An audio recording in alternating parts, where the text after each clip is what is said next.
Welcome to PCMC Pop Culture Man Children. I'm Mike Bongiorno. Gang, you can hear my voice is a little bit hoarse. I was sick this week. I feel fine now, but my voice is still missing. I like it. It sounds sexy. I'm here today with a very special guest, Mr. Jeff Ryan. He is the author of Super Mario, How Nintendo Conquered America. That's a book I've talked about on the podcast before. I really like that book, and I learned a lot of stuff I didn't know. And he's also the writer of his latest book, Your Worshipfulness, starring Carrie Fisher as Princess Leia. But he's here today to talk about one of my favorite topics, and I know one of your favorite topics, Mickey Mouse, because he's also the author of a great book, A Mouse Divided, How not Ub, I thought it was Ub Iwerks Became Forgotten, and Walt Disney became Uncle Walt. Jeff Ryan, how are you? I'm doing great. I was nodding along as you got Ub correct, the pronunciation correct. Almost everyone says Ub, but you said Ub. I always thought it was Ub forever. I mean, for as long as I've known who Ub was. And then when I read the book, you explained it's Ub. And like literally as I read it, it was that thing of like Ub. No, Ub. I had to like retrain my brain. Yeah, it's Ub, but Walt called him Ub. Therefore, almost everyone at Disney called him Ub. So whichever way you go, pronunciation-wise, you have standing behind you. Doesn't that say so much about Walt? That he can change his name. Well, Ub also renamed Walt. When Ub meant Walt, Walt was going as Walter Diz. He liked Diz as a last name, and Walter was better than Walt. And when they were basically unemployed, hanging out in an art studio, Ub was working on ways of coming up with a good signature for him and figured out that Walt Disney, using his shortened version of his first name but the full of his last name, looked pretty good when he signed it. So Walter Diz became Walt Disney because of Ub Iwerks in a very real way. Wow. Yeah. I mean, you're leading me on to my first question, which is, I've read two of your books now and I love them both. And they were both on topics I like and kind of was like, I know everything. And I learned a lot of things. So can you tell me a little bit about your research? Okay. For most of the books I've written, I have 4 now.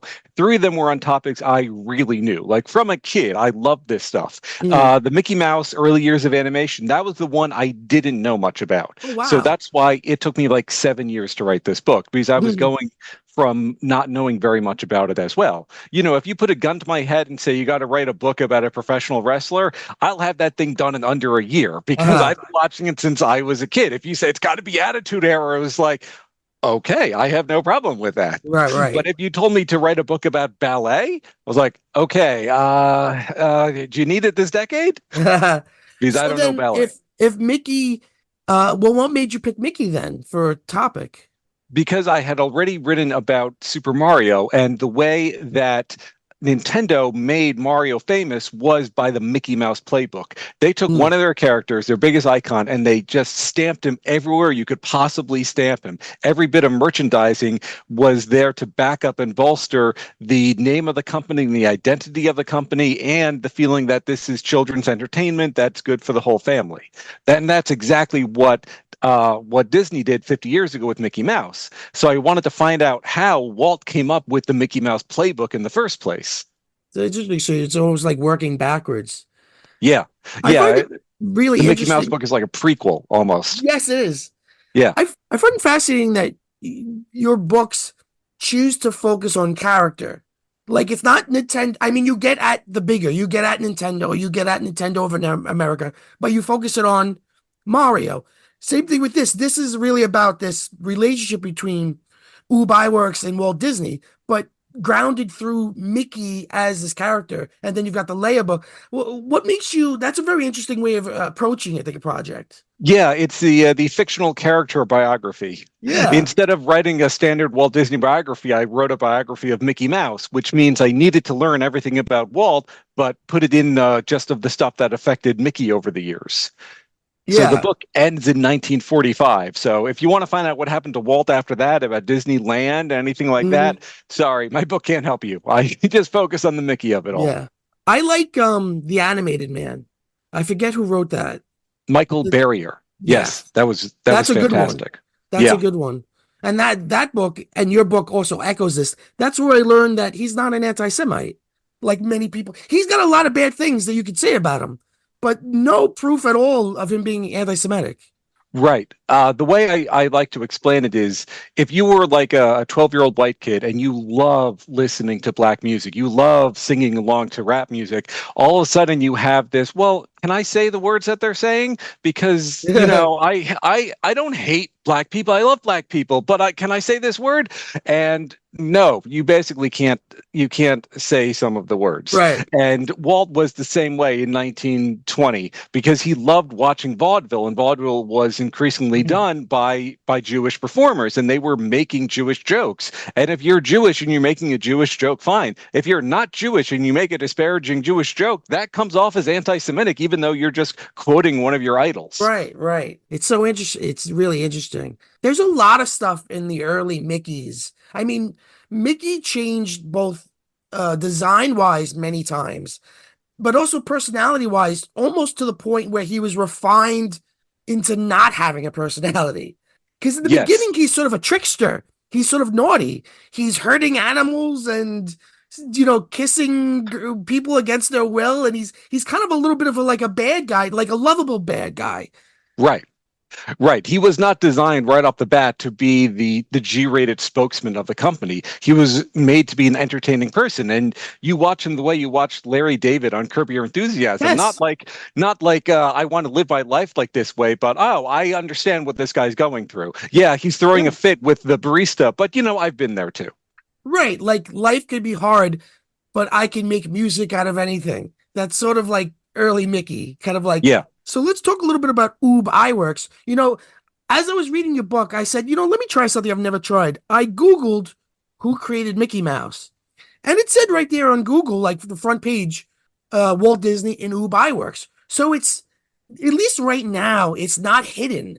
But it's also like if I go out in the street and say, hey, do you know who Ub Iwerks is? I doubt I'd find anybody who'd say, oh, yeah, that's the co-creator of Mickey Mouse. It's Walt is Mickey, Mickey is Walt. So it's amazing because it's not the secret information, but it's also not part of our culture. Right. Now, first of all, if you discount the people who think, oh, Walt Disney was great, he personally hand animated every frame of Snow White and Seven Dwarfs. If you take those people away and just focus on like the sane, rational people who realize that Walt was hiring artists to do most of this stuff. Yeah. Yeah, and then you need to define what counts as creating. Is creating drawing the first thing on a piece of paper? Because in that case, it probably was Ub Iwerks, who then saw Walt's bad mouse drawing and said, that's going to take forever to animate and it doesn't look good. I can make a better, more on-model looking mouse if we hypothetically went forward with a mouse as a cartoon. That doesn't take that much work. That takes a professional animator about a half hour. And then do you mean the person who made the first cartoon? In that case, it's definitely Ub, because he drew every frame of the first appearance because all the other animators had quit. Yes. Yeah. You tell this great story. In the beginning, they have a pretty close association where Walt is sort of this idea man. And the sort of the Disney line that we're sold is Walt is this great idea man and Roy is this businessman, this money man. But there's a third prong, which is Ub is this master tactician. Yes, that's a great way of saying it. Yeah, Walt would dream something up and say, we need money to pay for it. We need some way to make this happen because no one has ever done this before. So Roy would come up with the money to pay people for it, and Ub would come up with a way for it to physically happen. A little bit of magic you had never seen before on screen. And in the research process, was it hard to find things about Ub? It was difficult to find stuff about Ub. There's just not that much written about him. Most of his 1930s were spent with a company that failed and is no longer around. So the records of that are very spotty. And then once he rejoined Disney, spoiler alert, he does rejoin Disney at some point and stays there for the rest of his career. Then he's credited for all of his work, but so much of what he brought of value to the company was in being the wise old man that you as an animator, it's like, I am stuck. I can't figure out for my life how to draw this thing. Let me go to Ub and ask him how to draw it. And Ub's like, oh yeah, well you do this and you do this. And I'm like, wow, you solved my problem. You solved my problem. You shaved 3 days off my cycle. This is amazing. Yeah. There's a great story in the book about, I think it's Bambi, where they're losing their minds trying to figure out how to do rain in a way Yes. that's not super expensive and taking all the time. And then Ub was like, "Why don't I just film rain on a black background on the black sky and then composite that over the image, and it looks amazing." Yes, because it's real rain. You can't get better than the real thing. Right. And he's not the very first, but he not invented, he created a multi-plane camera before Disney was using one. That's right. Yeah, his was basically used the rack and pinion steering of a sedan, and he used that to have multiple camera frames, like in an old school play where you had the Yeah. waves in front of the stage. And if you filmed Yeah. that, then the waves would be kind of fuzzy if you had, your characters in foreground, and then something in the background would be fuzzy also. He was like a MacGyver. Like really. He would find these things. He was like a tinkerer. Yes, he was a fantastic inventor. If you gave him any piece of technology, from a camera to a gun, he would disassemble it, he would reassemble it, he would figure out exactly how it worked, how all of the parts were made, and he'd basically become a smith. So if you went to an old West town, he's the guy who could fix absolutely anything. What went wrong? Like they created Mickey Mouse, which is this huge thing. There are these Mickey Mouse clubs with these kids wearing these terrifying masks, and it's this big popular thing. There are moments in the book, in the narrative that you sort of draw for us, where I found myself kind of almost like in a horror movie going, "Don't go in there." Like when I believe it's Pat Powers, who is was he? He was the distributor for um For Universal, I think. Universal. Yeah. Right. He kind of lures Ub away, and Ub is sort of at that point ready to go because Disney's not very kind. Disney doesn't. I think you at one point in the book you say he's never public. He's never public with praise, but he's never private with insult or something or criticism. Yes, and when Ub quit, one of the things he said was, "I'm a partner at this company, and you're treating me like an employee." Yeah. So the question that I had, which led the whole second half of the book, is if Ub was this great genius and Walt is like a gold brick who's just putting up his feet and asking other people to do stuff, why isn't Ub the successful one? Right. Why isn't Flip the Frog something we Exactly. remember? Yeah. I mean, I honestly didn't know Flip until I read your book, and then I went and watched some of it, and it's technically okay. Actually, you know what I liked better than Flip? The second one. Oh, Willy Whopper Yeah, at least Willy Whopper had I think had good animation, although it and a was not very premise. interesting. Yeah. Yeah, good premise, although he never really sells the premise that he's a liar. Yeah. But I was like, I had never even heard of Flip the Frog.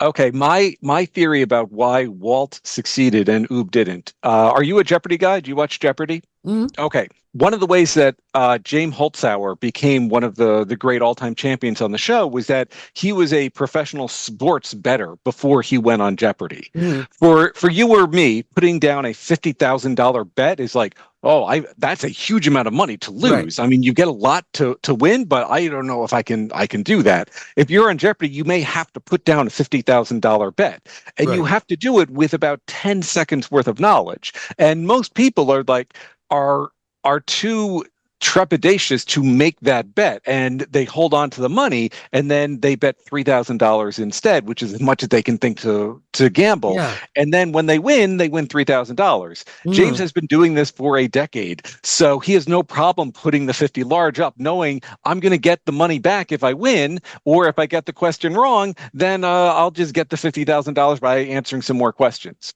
Walt is James Holzhauer. All through his life, whenever he had Wow. money, he threw it on red. He threw it on black. He kept on Right. betting more and more and more. And Ub is not. Right. Ub, if he had a chance to save some money, there were some cartoons he decided he would draw all of it himself just to give the rest of his animators a break. The last thing he would do was go to the bank and say, "I want to mortgage my house, everyone else's Yeah. house, just to get some more money to keep a color cartoon going." Yeah.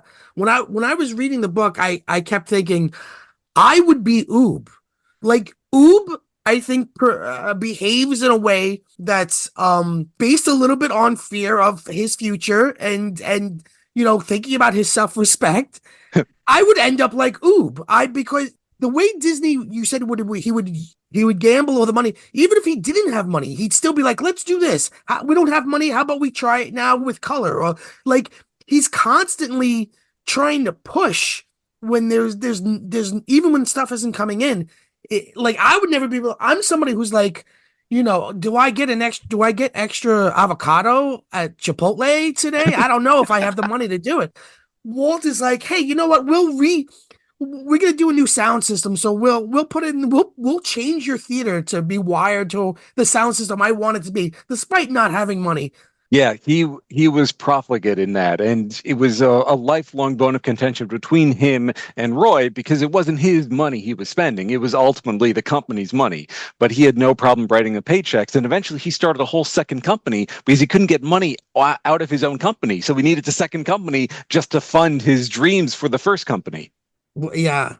You think Roy's situation is probably it's interesting because Roy and Oob are similar, and it's like I have a good life, but I'm not the star here, so I'm okay stepping back a little bit.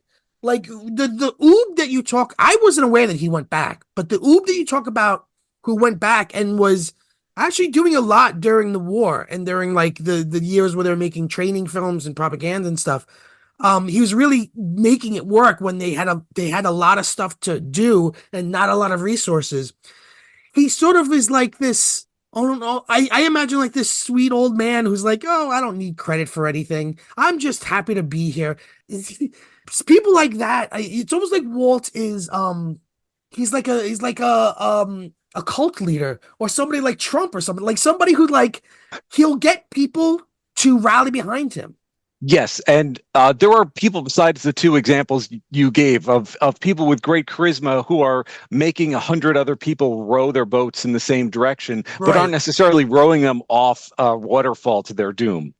right, But it right. eventually there's always a temptation there. What you were saying before about being like content to be an artist, being content to not have the one with the spotlight Yeah, on you.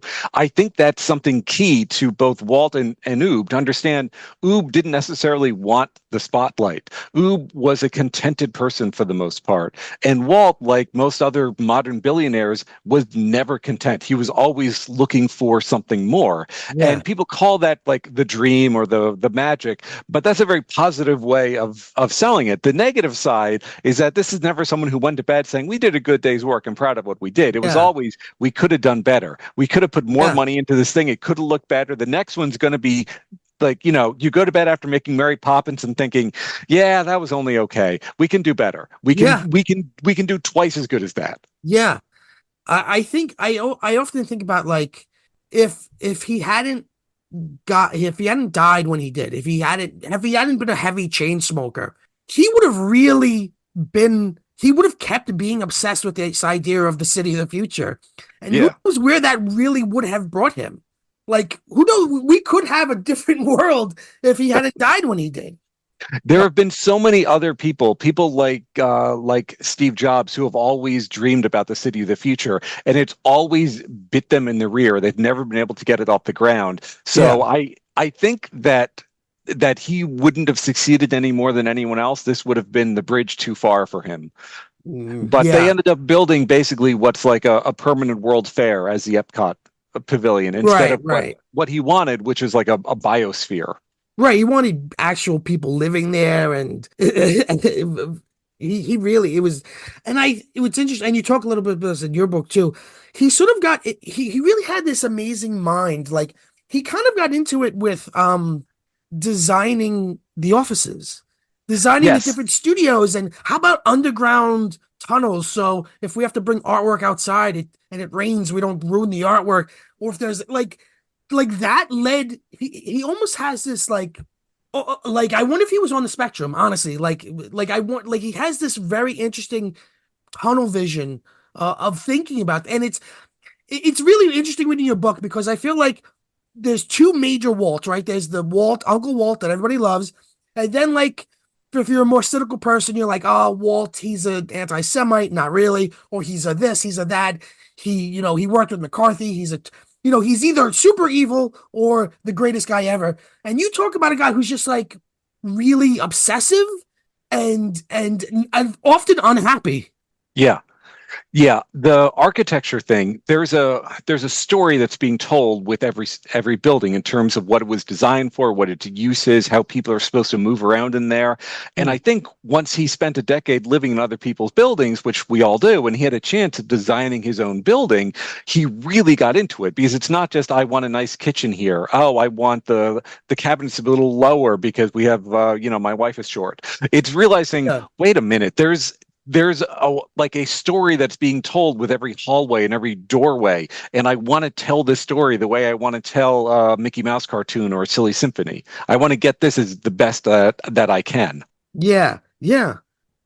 So there's so many great stories in the book. I don't mean to like make you perform, but could you tell us a story about Walt's field day? Oh, the drunken debauchery. Yes. This is If wild.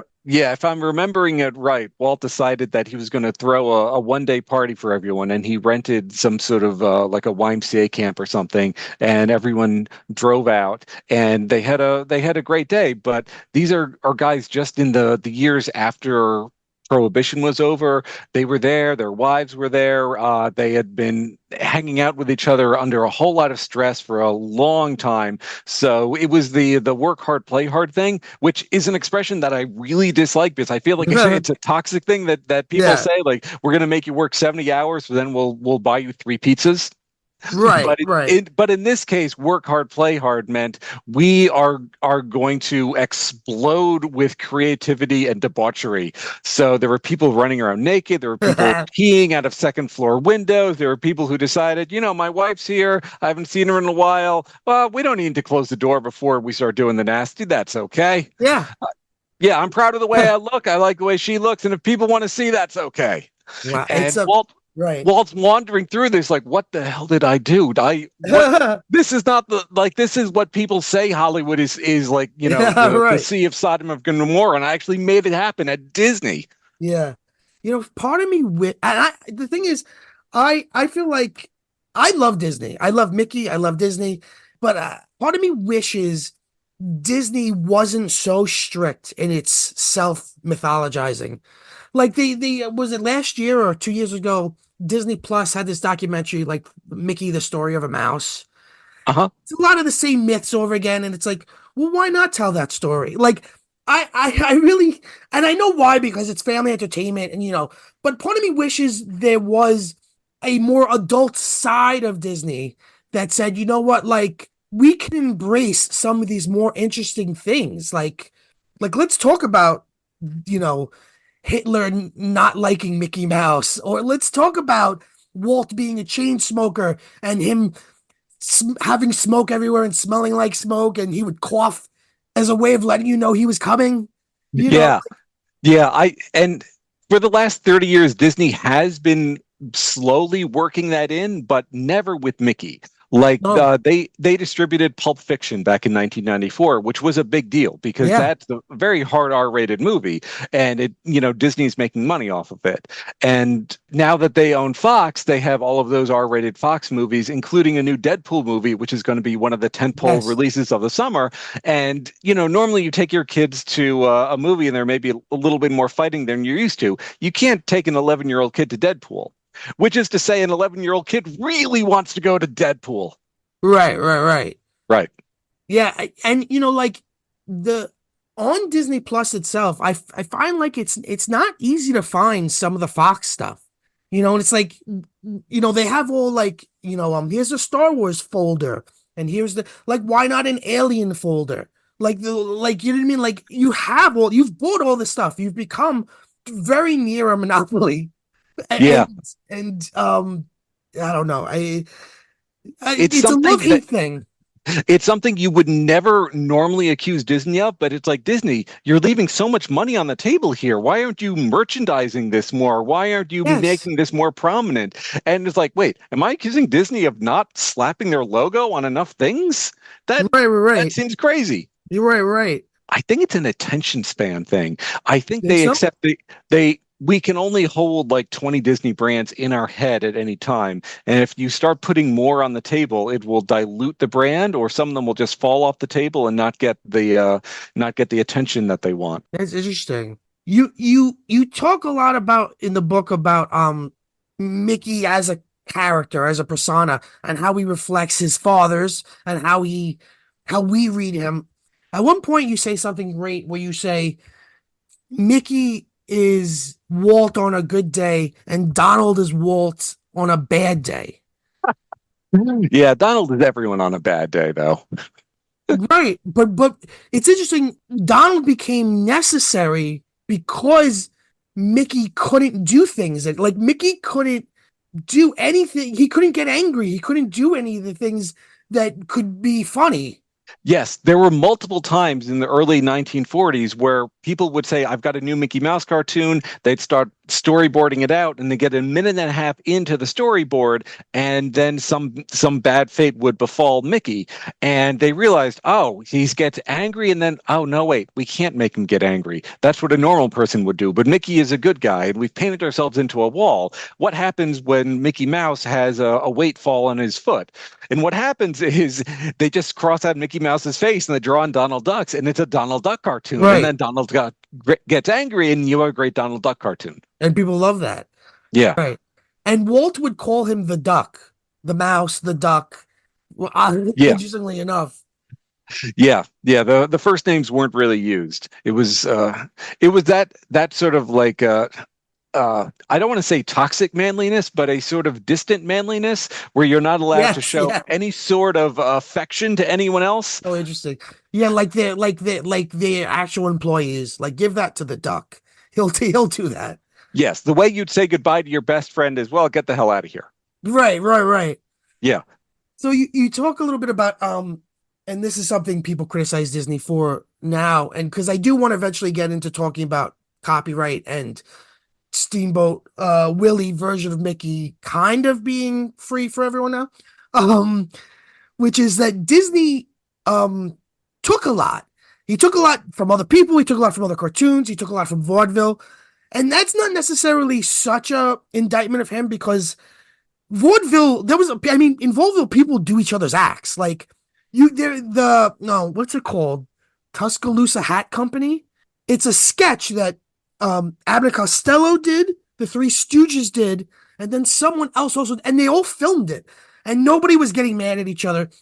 But he was, and also obviously fairy tales are public domain. So it's okay kind of that he would take from everything. But the problem that people then have is when he has it, it's like, no, now it's mine. Now you can't have it. Yes. Yes, I can do this. I can take fruit from all of the other trees and plant it in my garden, but you cannot take from my garden. We have intellectual property. We have a fence up around this garden. So our trees can grow even though we took them from everyone else, but no one else can take our fruit. Right. Disney can take an idea from anywhere, including himself. Like, I was shocked by how often he would just reuse gags from his own earlier work. Yes, and that was actually considered a triumph of animation to reuse a gag, because to reuse a gag, you needed to actually hold on to all of the cells, or at least the scratch paper behind it, and keep it in like a folder somewhere, and labeled enough so that you can slap it down and redraw it to have a new character take the same gag that another guy did 6 months ago. It's almost like putting ping pong balls on yourself in a green bodysuit and moving around, and you can match the motion of yourself to the character that you're moving around. You talk about the Pluto getting stuck on the fly paper, which is like well known as like just an amazingly animated piece of work, and they did it twice. And like I found on YouTube both versions next to each other, and you can see slight improvements in the later one, but it's basically the same thing. It's really fascinating. Yeah. The idea of recycling, which On a basic level means that if you're dancing and you throw your hand out to the left and then pull it back in and throw your hand out to the right and throw it back in, you don't need to draw all of that. You just need to draw the hand going out and then you Yeah. reverse it to have the hand coming in and then you flip the drawing and then do it again, and that way you've gotten all of this movement with only 3 or 4 drawings. So that was an economical way of having characters dance, which is why there's so much dancing in those early cartoons, because Yes. animation is expensive. Right, right. It's always about cutting corners in a way. Yeah. Um, One of and the greatest Ub Iwerks cartoons is the skeleton dance, where there are 4 skeletons dancing, yes, and they're dancing in perfect harmony and sequence with each other. And that's because it's one drawing that's just copied 3 other right. times in a row. Yeah. Skeleton Dance is my favorite silly symphony. Oh, yeah? Absolutely. Well, I love like quote unquote dark Disney. Like I love like I'm wearing a t-shirt of the Mad Doctor. I love Pluto's Dream. Is it Pluto's Dream or Pluto's Nightmare? The one where he's like on trial. Oh, What was that yeah. one Yeah. called? I love that. I love the 80s TV special DTV Monster Hits. I love the Haunted Mansion. That's probably my biggest fandom in Disney. So yeah, I love the Skeleton Dance and the Skeleton Frolic, which was exactly the Skeleton Dance again, but it was Oob doing it later with his own company, I think. That's right. Yeah. But in And color. and then later on in the same year that Skeleton Dance came out, there was oh, what was the one in Hell? It was Haunted something. Hell's Bells? Hell's Bells. Yes. Yes. Yes, you got the name. Yeah. Yeah, but Yeah. they actually had the 3-headed Cerberus dog, and each dog was Yeah. a different breed. Yeah. Huh. They don't do stuff like that anymore. But like there's a real like have you watched any of Cuphead? The I've Cuphead seen some animation? Cuphead. Yeah.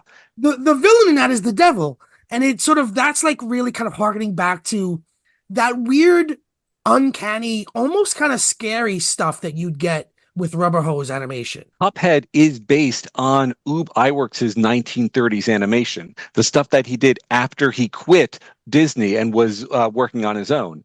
Really? If you look up the Balloon Man thing and there's a Pinhead Devil who's Uh popping the Balloon Man, it looks 100% like a Cuphead villain. wow. Wow. What do you think about that, by the way? What do you think? Because you've got Cuphead, right?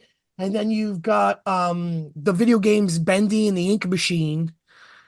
And now you also have the current official Mickey, like the Mickey that you see with Mickey's Runaway Railway, is a sort of pie-eyed 1930s version. What do you think?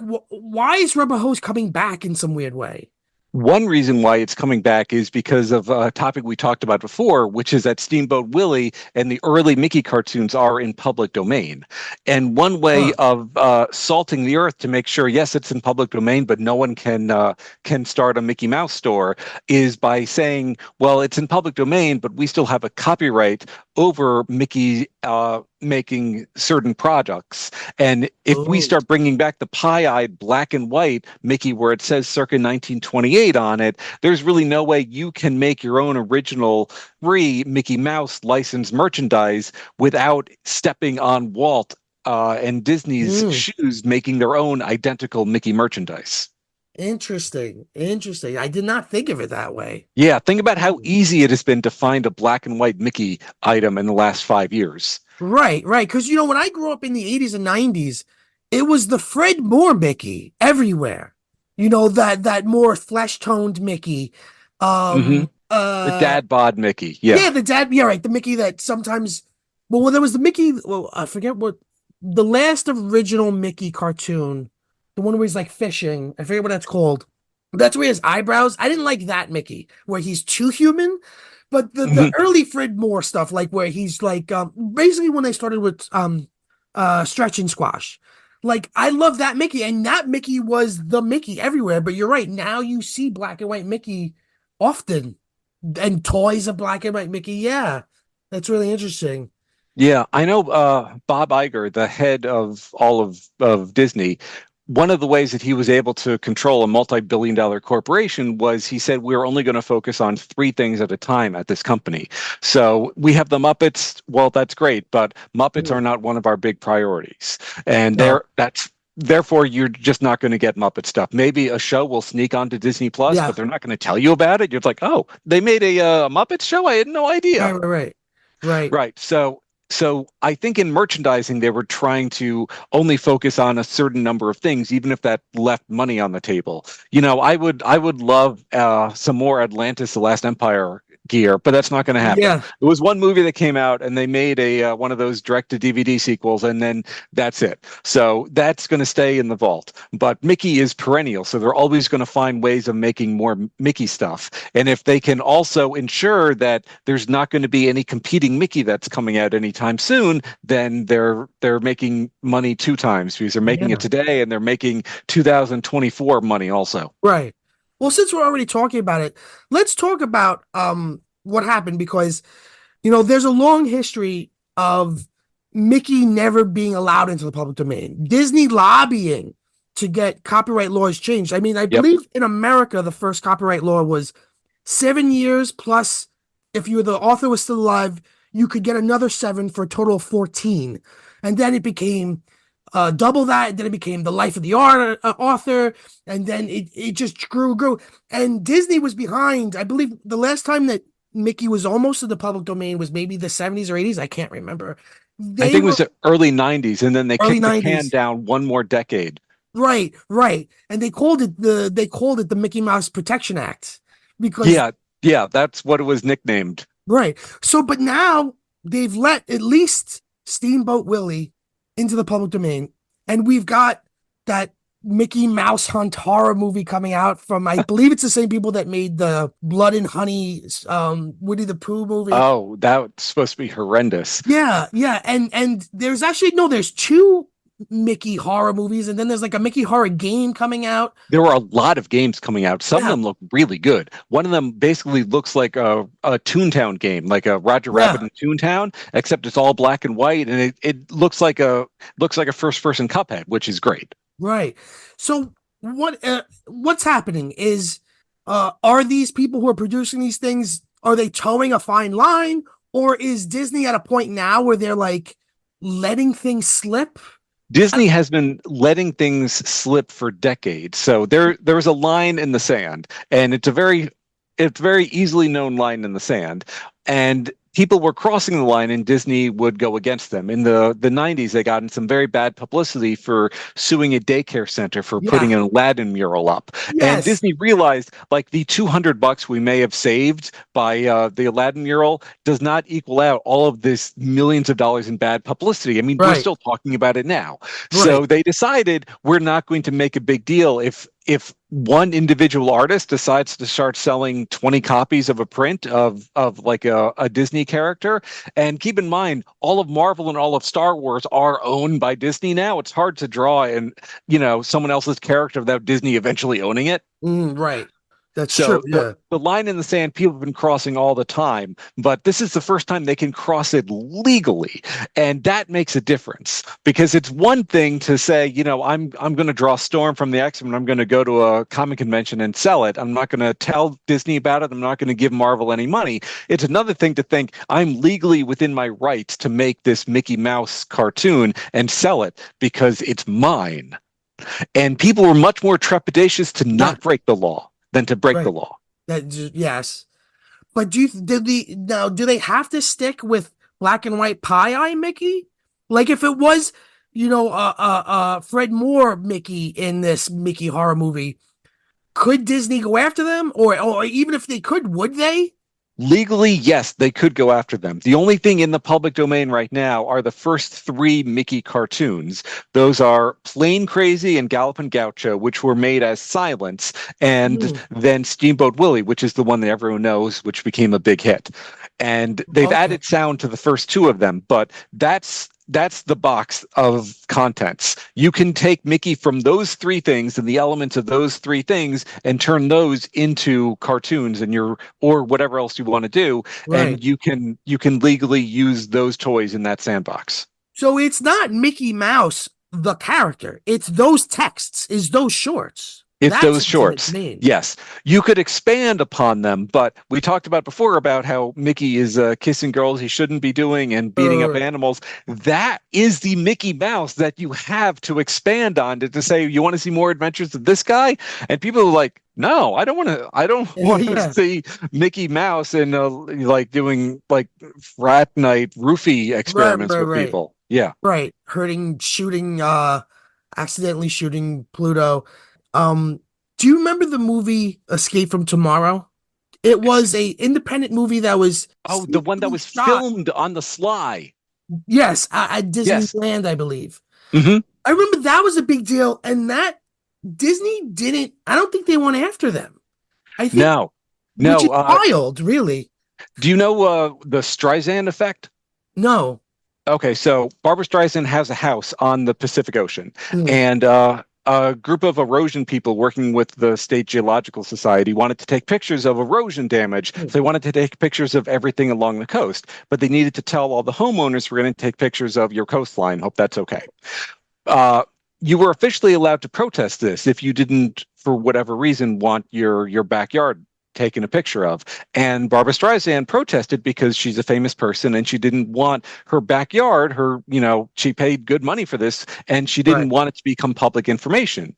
However, that backfired spectacularly because all of a sudden now Barbara Streisand is suing this Geological Society and everyone writes about it and everyone then takes their own pictures of her backyard and everyone now knows where she lives. So what she was trying to do completely failed. And Wow. so that's the Streisand effect. So Disney realizes almost anything it does to stop Mickey Mouse Yeah. promulgating is going to Streisand effect back on them. So they let Escape from Tomorrow go out. And if they had tried to stop it, it would have been a story, but they didn't. Right. So only you and I remembered. Most people have forgotten about Yes. it.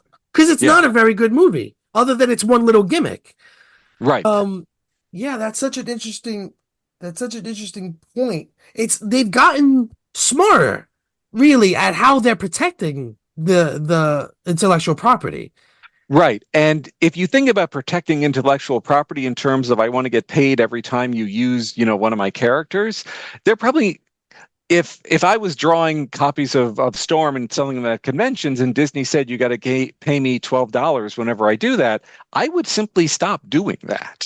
Right, Disney's not going to get my $12. I'll draw something else. So right, Disney realizes that there's not much money coming in if they start to enforce this law, but there'll be fewer Storm characters out in the world. So it's free advertising for them to not enforce the law. right, right. I think with these cheesy movies like Mickey's Mousetrap, and I think all of that stuff is the sort of first wave. But what I hope happens, and what I think might happen is once we shake that off, once that initial reaction happens, there might be some better, more interesting stuff. Because I do believe in the public domain. I do believe I believe that an artist or a creator should be able to live off of what they create. But I also feel like, you know, an idea that's almost 100 years old or is 100 years old should be something that we could all like. If I have to deal with Mickey every day, if Mickey's a part of the world I live in, I should be able to play with him too. You know what Yes. I mean? And I think Yeah. there's some great stuff historically, like the Air Pirates. I don't know if you talk about it in the book, but the Air Pirate comics, you ever see any of Oh, those? I read all of those. Yes, that Floyd Gottfredson did. Yeah, those are such good fun, and that's basically where Tailspin came from, which is one of my favorite Disney afternoon cartoons. No, not the official comics. There was a group of in the 60s there was a group of uh, Oh, I know what you're talking about. counterculture artists. They ended up getting sued. They were called the Air Pirates, and their comics would be Mickey was having sex with Minnie, Mickey was shooting people and killing people. They ended up going to court. You could find some of the footage online. I think it's even in there's a movie called Rip, a remix manifesto, which is about culture and public domain, and they show a lot of it in that movie. And the judge was like, what do you think, what gives you the right to use Mickey Mouse? And they were Hmm. like, nothing gives us the right. I wanted to, and I stole them fair and square. So they were like real hippies, you know what I mean? But it's Yeah. interesting stuff. I mean, I guess a more mainstream example would be like the way Mickey's depicted in South Park. Yes, and that's a great example of how even if Winnie the Pooh wasn't in public domain, you could still put out Winnie the Pooh Blood and Honey Right. because that is so far removed from the version of Right. Winnie Right. the Right. Pooh. Oh, my head stuck in the jar again. Right. That it counts as parody, even though it's like a gross, dark, disturbing horror movie. But that version of Winnie the Pooh is so far removed; it's a parodic version. So any version of Mickey Mouse you come up with, which is really far removed from what Walt is doing, that counts as a parody, Right. or it could count as a parody Right. for That's the legal. problem, though. Right. The problem is free use is such a it's such a vague legal definition that you can even, you could say you could still get yourself in court, basically. If even if you say like this is the first, oh, this is the First Amendment, I'm just parroting something. But I've loved Mickey as an icon. Like I love like Keith Haring's Mickey, or different artists that interpret Mickey. Banksy has used Mickey in different Yeah. ways. Like to me, and I'm not somebody who's like hates Mickey, like or hates Disney or hates, thinks they're the worst thing ever. Like to me, I feel like that's what culture is. Like Mickey is a part of our lives, and he represents something about us, and we think about him. So why shouldn't he be all these different things? You know what I mean? Right. If we were 300 years ago and we were in a world where religion was a much more important aspect of our lives day to day, we would be talking about the saints and the martyrs, and we'd see lots of Mickey in all of those martyrs. Those would be all of our Yeah. characters we were talking about. If we were 3,000 years ago in Greece, we'd be talking about all the demigods, and that's who we'd be talking about. If we were less just like, I don't know, 30 years ago, we'd be talking about various superheroes. But Yes. Mickey is someone who we can always connect with on that mythical level because we've imbued in him these sterling values, and he's Right. just he's Right. just a good little guy. He's a good little guy who's doing the right thing all the time. Right. Right. Right. In the newest Mickey, not the Mickey Clubhouse because that's for a young audience, but the Wonderful World of Mickey shorts by the producer Paul Rudish.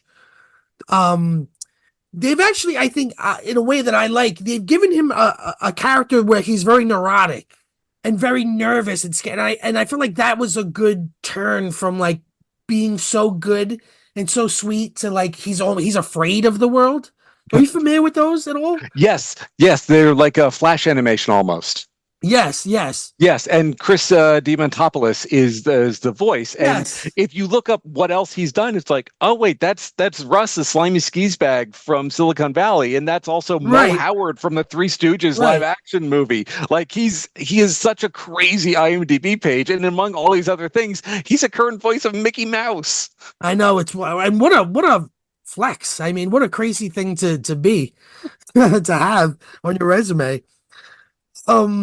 So some of the weird things, Mickey, his first, let's say, live action appearance is he's in March of the Wooden Soldiers or Babes in Toyland, played by I think a spider monkey. Yeah, And I yeah. remember this as a kid, and it's almost like a fever dream. Like, did that actually happen? Was because I think I he's was going to say credited as sleep Mickey. paralysis nightmare, but yeah, Yeah, fever right, dream is right. the same thing. Yeah. It's Mickey. It's very weird. And if you didn't tell people that it was his face on a monkey, people would like look it up and be horrified because like what person looks like that? What did they do to that poor carnival freak to put them in a Right, Mickey mask? Why are they moving the way they're moving? Oh, and then right, you find out, right, oh, they put the mask on a monkey. right. So are there any aspects of Mickey's history that you weren't able to fit into the book?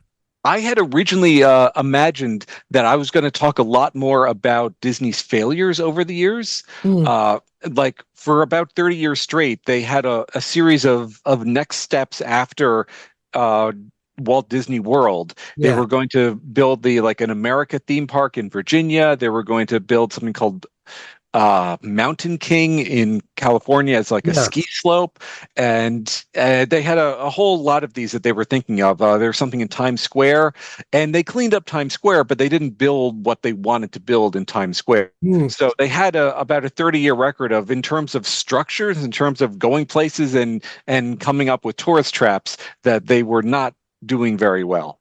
Yeah. Okay. So yeah. Yeah. So then I was thinking about talking about Disney over the decades, not just in the Walt and Ub years, which basically end with World War II. At least Right. that's where I ended telling the story. But I really wanted to keep the focus on the three of them. I thought about like a braid where you're learning about the business history of Disney over the decades, but also the personal biography of Walt and Ub, and also the cultural history of Mickey Mouse, and they're all intertwined. You can't really tell one without the other two. Yeah, yeah. And I think descendants of Oob do stuff with Disney, right? Isn't Leslie Iwerks Yes. a documentarian who Yes, does and stuff she's with Disney? made some fantastic documentaries, including one about Ub Iwerks called The Hand Behind the Mouse, and she wrote a corresponding book with that also. Oh, I have not seen that. I want to bring Oob back. Like since like are you familiar with the campaign a few years ago that was successful to get Bill Finger reestablished as a co-creator of Batman? And, Yes, and every Batman comic you read now says Batman created by Bob Kane with Bill Finger. they still use Oob and they still say Oob, created, but I want Oob. I want people to know Oob more. I Mickey want Mouse justice for created by Oob. Ub Iwerks with Walt Disney. Yeah, or Walt can go first. Walt can go first. Well, I love how Walt, when they were gonna work together, with the two of them, Walt, he let it be Iwerks Disney because he thought Disney Iwerks sounded like An like optician shop. yeah. Yeah. So like even that, like, I love that. Um, you make a really there's something really interesting you talk about, which is how even when they're trying to do different things, Walt is no longer. I mean, he hasn't animated in a million years, but he's no longer directing. He's no longer writing. He's got his mind on all this expansion. Still, Mickey's like a guiding light. Like you talk about how they're having trouble animating Pinocchio, the character, and Bambi, the character. And you talk in the book about how turning to lessons they learned from Mickey ends up fixing those issues. Yes, it fixes the issues, but at the price of they've taken everything special about Mickey and they've Yes. given it out. So Pinocchio has a lot of how Mickey moves and Mickey's size and scale and dimensions and the big hands of it all and how he feels like a kid. And Bambi has a naturalism to it also. And there was some naturalism to how Mickey Mouse was moving around in the world and how the world moved. Even if Mickey was a cartoon, the world was more realistic. And they took all of these lessons, like you said, from Mickey, but those lessons used to be why people watched Mickey Mouse Right. cartoons. Now they're disseminated throughout everything else in Disney, which meant that there wasn't anything that special about Mickey himself. Right. Right. I think younger people would be surprised to know that there was a time. I mean, Mickey was always there, but there was a time where he was not top dog or top mouse. I mean, there was a time where Donald is a star now, Hmm. and maybe we'll do one Mickey short, or Mickey will be in an ad for something, or the comics, which is an interesting thing that I think a lot of people don't know about. The comic strip is going the whole time, but there was a time where Mickey's like, there's almost talks of like, do we even get rid of him? And Walt never would. Walt was like, no, we have to keep him around. He's Right. essential. Right. It's like a sitcom at the end of its reign. We've had 8 or 9 good years. Do we want to keep on going forever? Do we want to Right. see these people turn into old men and old ladies? And Walt realized like we never don't have to age Mickey. We can keep Right. Mickey perpetually young. We can have all these new adventures for him. And it's not scratching the itch of something new. It's scratching the itch of something old and familiar. Yes. Yes. And of course, and you point out in the book that even when they're not making Mickey shorts, the merchandising is still bringing in money. Yes, if you didn't have time to listen to this whole hour-long podcast, and if you didn't have time to do the whole book, the why Walt Disney is successful is because Mickey was making them so much money that they could then plow that money into all of the other cartoons. Sometimes Mickey cartoons, sometimes Donald, sometimes Silly Symphonies, sometimes features, but that was an endless river of money coming in that Walt loved to then send right back out. Right, right. And it's never stopped. No, I mean, look, no, in it's just any gotten speech bigger and you're in, bigger. look for Mickey. Like Mickey, he's on your watch, he's on your shirt. Like Mickey is still everywhere. Right. He's on your shirt right now, in Yeah, he's fact. on my shirt right now. Yeah.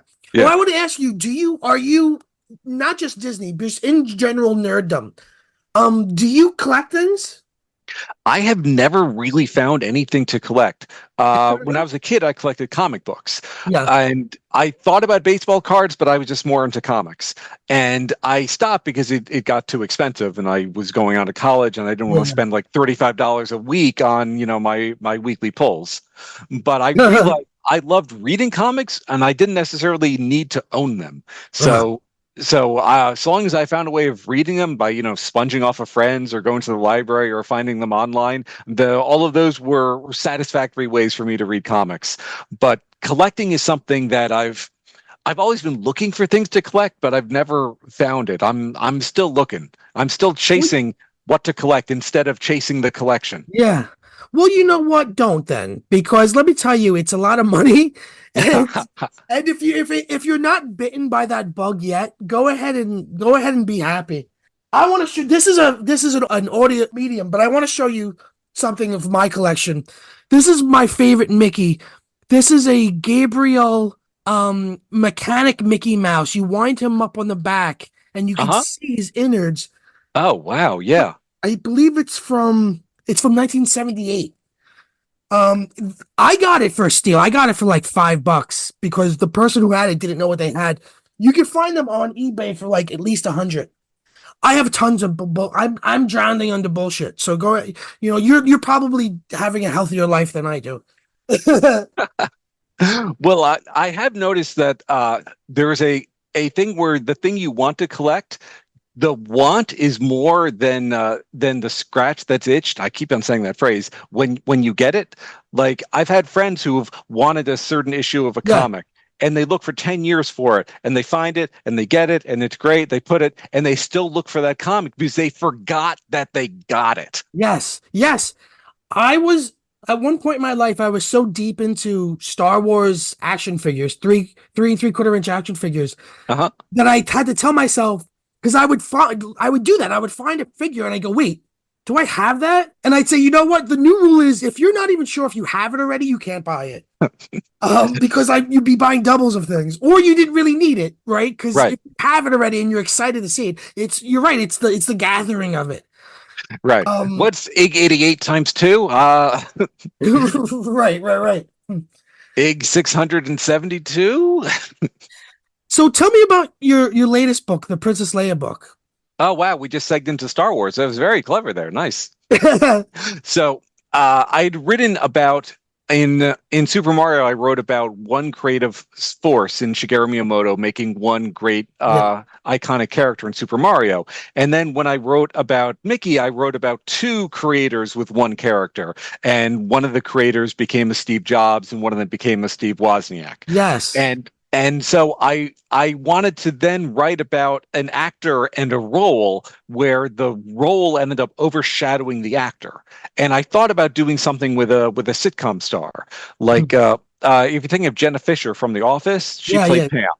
Every day of her life, someone is going to call her Pam, even though that show went off the air 15 years ago. Right. Right, right. Right. And she needs to live with that. And I'm sure she's fine with it. I'm sure the royalty checks don't hurt either. Right.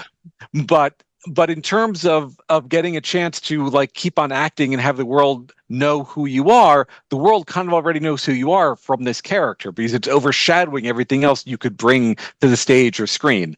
So I wanted to write about a role like that. And I also love Star Wars, so I decided eventually I could write about Carrie Fisher and Princess Leia, and I'd have that connection, the character and the role. And Carrie Fisher did so much in her life that hardly Yeah. anyone knows about. So Hmm. I was able to not tell a story about this poor lady who could never act again, but this is a lady who wrote a #1 best-selling book, which became a #1 box office film, and then for a decade was one of the biggest script doctors in Hollywood, all because no Right. one saw her. She was in disguise as Leia the whole time. Yeah, it's she really, and I think she had a very healthy attitude about it. She sort of she seemed to not mind being associated with Leia. I think that was a long, hard fought way of saying I don't mind it. I think for about 20 years she did Yeah. mind it, but it was a sort of a tension that on one hand you're like no no no, on the other hand yes yes yes. Yes, So yes. it was happening and she couldn't stop it, so she learned to accept it.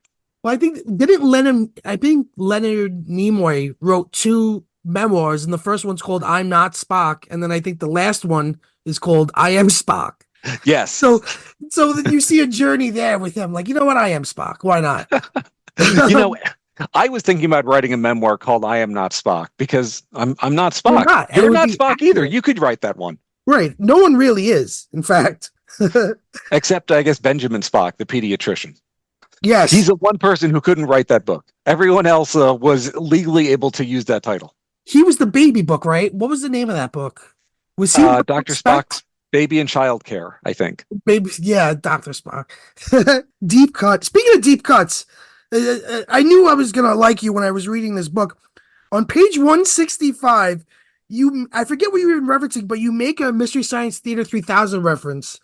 Um, just repeat yourself. It's just a show. I should really just relax. I was like, this guy speaks my language. I snuck that in there, and most people weren't going to get it, but I salute you. You're the first person who caught that MST3K Really? reference. Really? Yes. That's incredible. One question I had, we'll wrap up soon, but I wanted to ask you is what was the reason to not do like footnotes or endnotes? Because you obviously have a ton of information. Yes. I actually did write that book with footnotes. There's a Oh, woman named Mary Roach who writes science books, and she has yes. fantastic, tremendous footnotes. And I wanted to write footnotes like that, so I gave it a try. And then I gave the book to my publisher, who said the book is too long. You got to cut some stuff.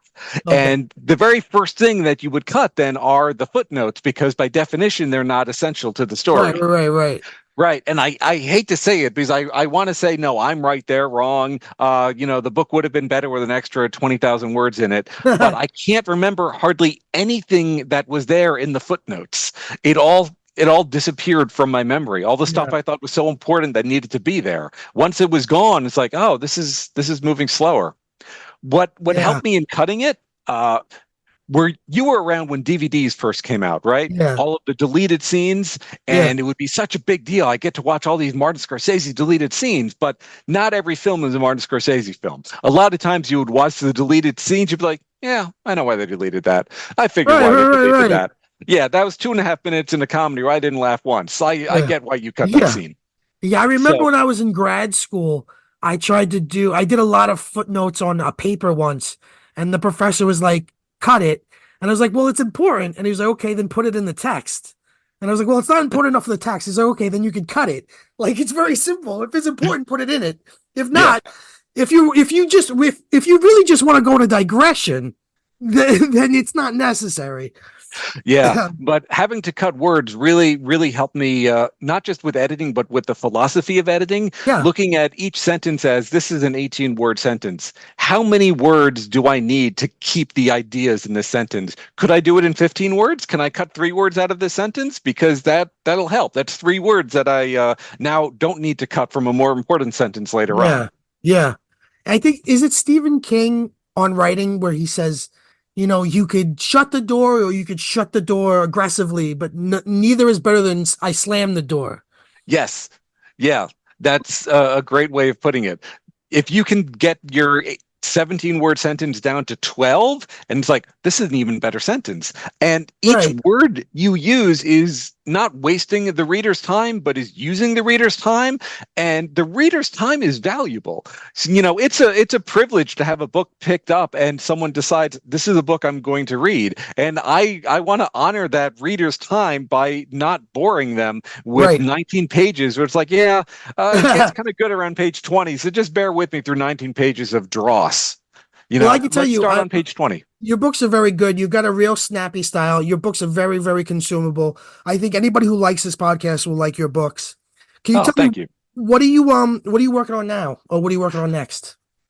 In June, I have a book, Your Worshipfulness, that's coming out. It's not out yet. Oh, okay.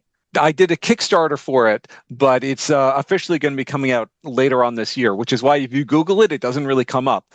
Because I was planning on doing the whole self-publishing gambit of listing it myself on Amazon and hiring someone to read it for the audiobook. And then a publisher picked it up. It's like, oh, I don't have to do that anymore. But I'm now on the publisher schedule, which means it's coming out when the publisher wants, which is in 3 months. I have no problem with that because they're doing all the work.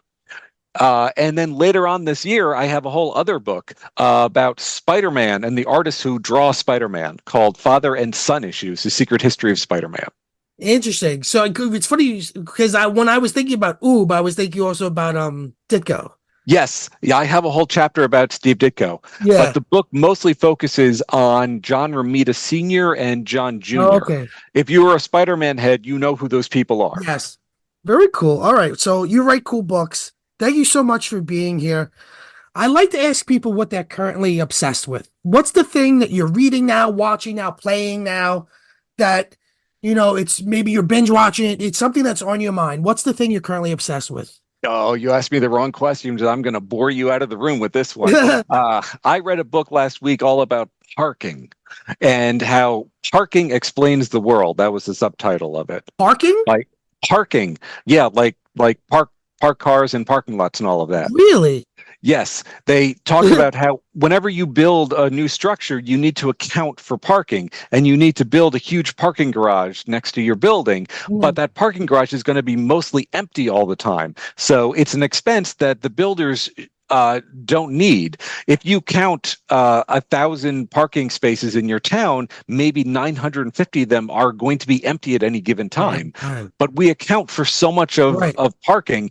And if we don't get a spot right away that's close and free right next to where we want, we get, I can't believe I can't park it. Right. Yeah. It makes you feel like there's a moral crime against you that you need to park, a 20-second walk away. That's so true. We're all part of the problem with parking right in front of everywhere we want to be. Yeah, that's true. I gotta say, I'm spoiled. My partner has a handicap, so we can park. We park close. I've gotten very used to parking close with her. So I no longer think about your little people issues. But thank you. Our little people issues. Yeah, Ryan, thank you so much for being here. Thank you so much for talking to us about Ub Iwerks and Mickey Mouse. We end every episode of our podcast by quoting the great Animal from Muppet Babies. He would say, "Go bye-bye." Could you say "go bye-bye" for us? Should I do it in the animal voice? If you can, that's fantastic. Go bye-bye.